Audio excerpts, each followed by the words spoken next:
thoughts here. No, thank you, Chair. Greeting to the team, greeting to fellow members. I know today I'm not providing leadership, Chair. I'm tired of leading this committee.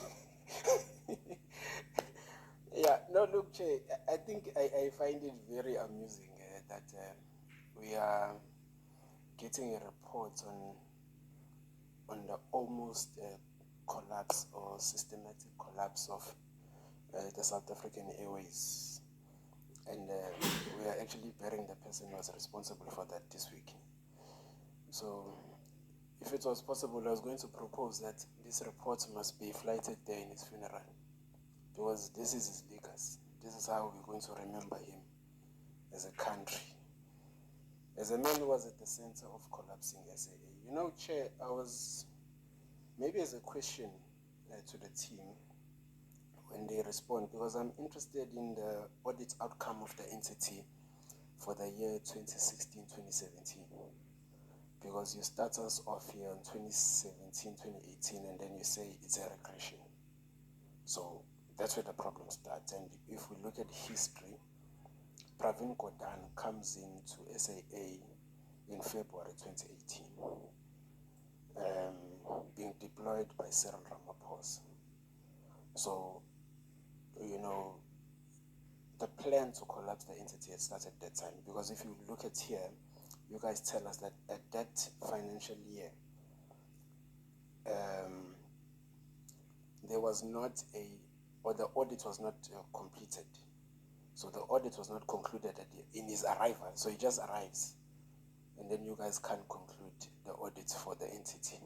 And then immediately the next year, you guys are removed from doing the audit, so the audit is halted, and then the entity goes to business rescue. So I'm giving that history so that we are able to understand that this was a systematic way to collapse this entity. And we need to have that understanding so that we know that it was deliberate. SAA was not inherently like this.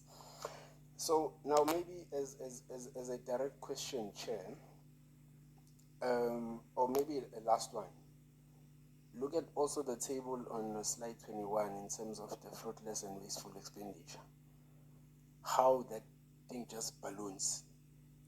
I mean, it's ridiculous, Chair, that 2017-2018 we are sitting at 24 million in fruitless and wasteful expenditure.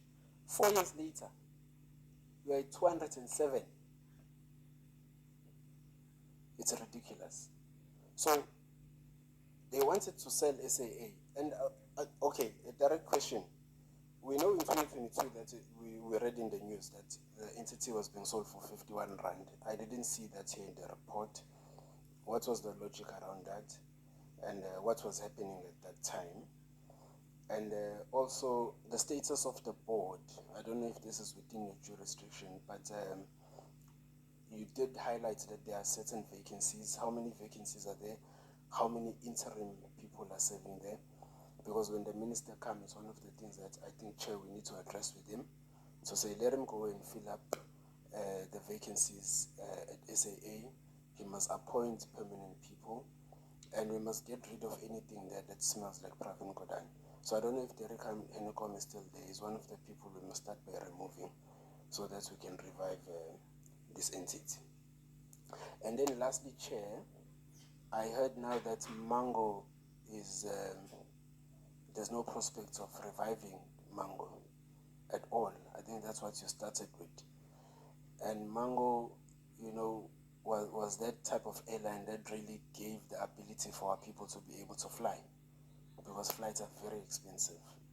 And Mango was somehow that airline that actually gave an opportunity for our people to actually afford affordable flights. So really, what has been the impact of that, especially looking that now that flights are expensive and all of that, and then what is then the proposal, or what then should happen since we can't revive Mango? Is there anything that we are then proposing that is alternative to that, or we're just saying it's a lost cause? We can't do anything surrounding that. I think I'll end there, and then if we are able to get a second bite, I'll come back. Thank you. Thanks very much, Chair. Chair, last week Minister Creasy was here and spoke about Transnet being a victim of state capture, and I think South African Airways is probably the prime example of that, where they had a CEO it seemed that her task was basically to loot the airline on behalf of the people that were behind her.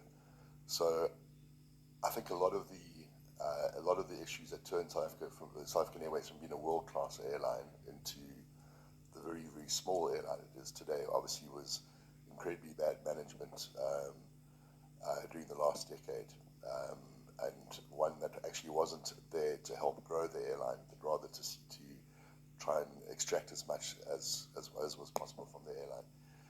So it's a very difficult task, obviously, that we're facing now, because basically we've got to recreate an airline. We've basically got to recreate South African Airways from 6 or 7 aircraft on the few routes that we run.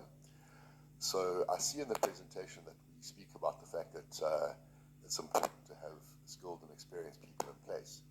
Now, I'd like us to define that a little bit closer. When we talk about skilled and experienced, are we just saying that we've got good accountants or good lawyers, or do we have any people in there who actually have proper aviation industry experience? Because my thought is that if we're going to have to recreate an airline, basically, that we do need some of the best airline brains we can get into the airline to do that, because else we just don't stand a chance. Because if it's just really that we've got good lawyers and accountants, I don't think by having I think by people having certain specialist skills,